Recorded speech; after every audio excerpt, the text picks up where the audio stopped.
It's time for Sturdy's movie picks. Ooh. Our Does It Suck and our Snobs Film History Classic Film Review. These movies have been chosen by Sir Sturdy himself. And of course, all of our picks end up being our Does It Suck for the week and our Classic Film History review. Now, Sturdy, before I get into these movies, do you have any personal connection to them when you chose them? Or are these two that you were interested in maybe checking out? Honestly, none of that. You just asked me if I could find these films for you. You gave me the parameters I needed to do, which I went with, like with the classic film reviews. You wanted to be 95 and behind and back. So I was just like, I'm just gonna do that for both. And and then you were telling me what you wanted for the IMDb ratings. So I went with that for both for the most part. And I was just like, you know what? I'm not going to mess with Mick this time. He's asking me to look for movies for him to review on his show because I'm the reason why he reviewed Blood Lake on one of his shows. Yeah, I thank God you didn't do that on this one.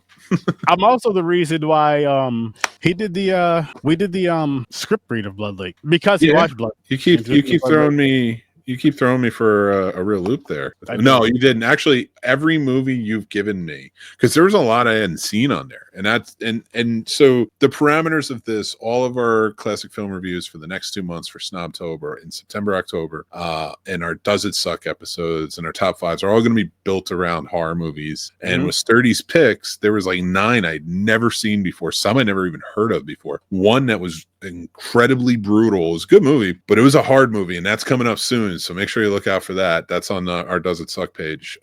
This was like these movies right here, Ghost in the Machine from 1993 and Two Evil Eyes. I knew Ghost in the Machine. I had always known it.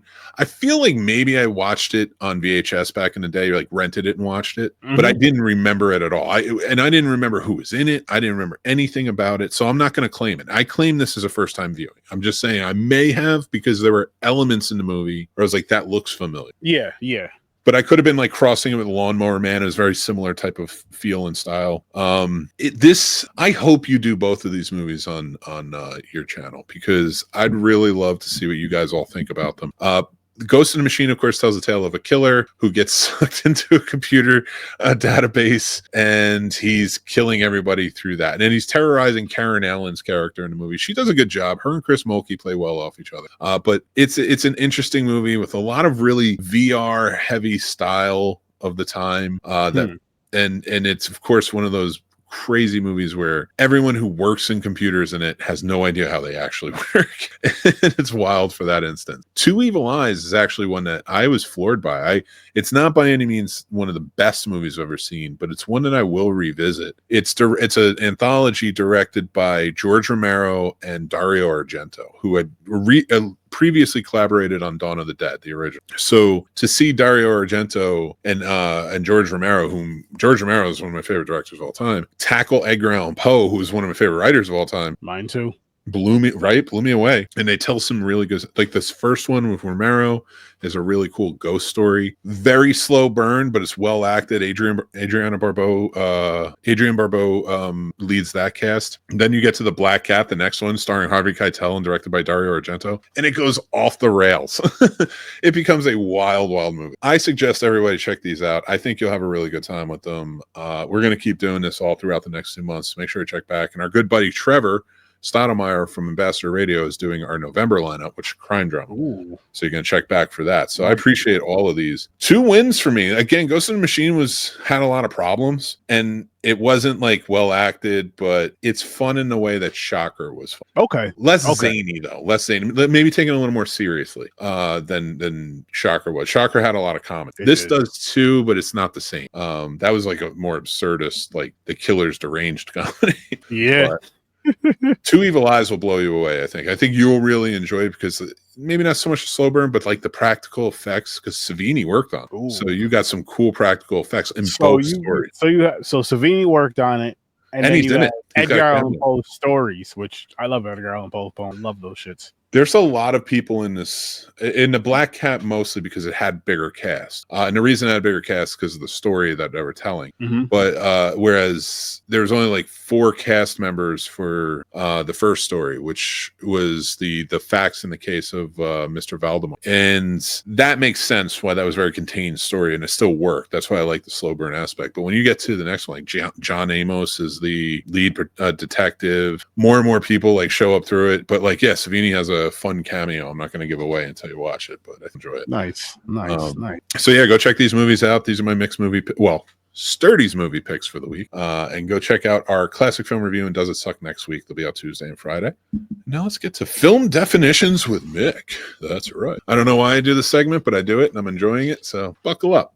I got a book. This isn't the exact book I got in college. In fact, I think this is an older version, but I don't care. It still holds up. It was written on stone, people. That's why he doesn't have it anymore. I broke them when I saw the golden calf. I had to throw them. Somebody's going to get mad that I compare myself to Moses.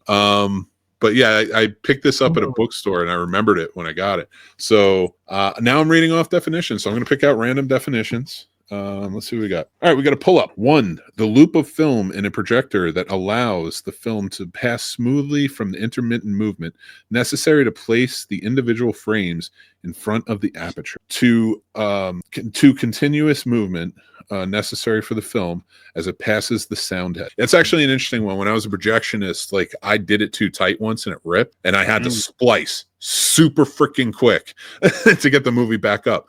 But yeah, you have to leave a little loop. Well, there's like a little slack. You got to leave a little slack when you come around the bend because you want it to be able to feed easier and go through. That was one of the greatest jobs. I love being a projectionist. That was fun. And the second definition for pull up is to rearrange a shot so that unnecessary environment is removed and the subject fits more tightly in the frame. So yeah, like so basically if I have Sturdy in my shot, right, and he's going, but in the background, maybe I have an ice cream truck with logos and then that's just throwing out things. But like there's something that I don't want in there. Maybe it's a couple, maybe it's a person I don't want to get film rights for. You're going to try and frame it, like sensory pull up, get them out of there and frame it so that way you can cut loose any of that stuff you don't want. Sometimes it's just to make it tighter and make the shot more interesting. So would that almost be like cropping it? I mean, for better lack of term, or you're basically cropping it out without the cropping portion because you're not making any small. You're not zooming into you're just rearranging a bit. You can, but often zooming in, and I'm talking about it mostly from a film camera standpoint. But like this does work on digital if clarity is important to you, which I think it is. It's one of those things where like you don't want to start zooming because now then the camera crew has to figure out the depth of field again and start reworking things. But if you can like sort of adjust or find a different framing or go closer rather than stuff like that, you can play with it a bit. That's what I mean. But yeah, those are our film definitions of the week. Let me know what you guys think. Sound off. Do you have another example of pull up?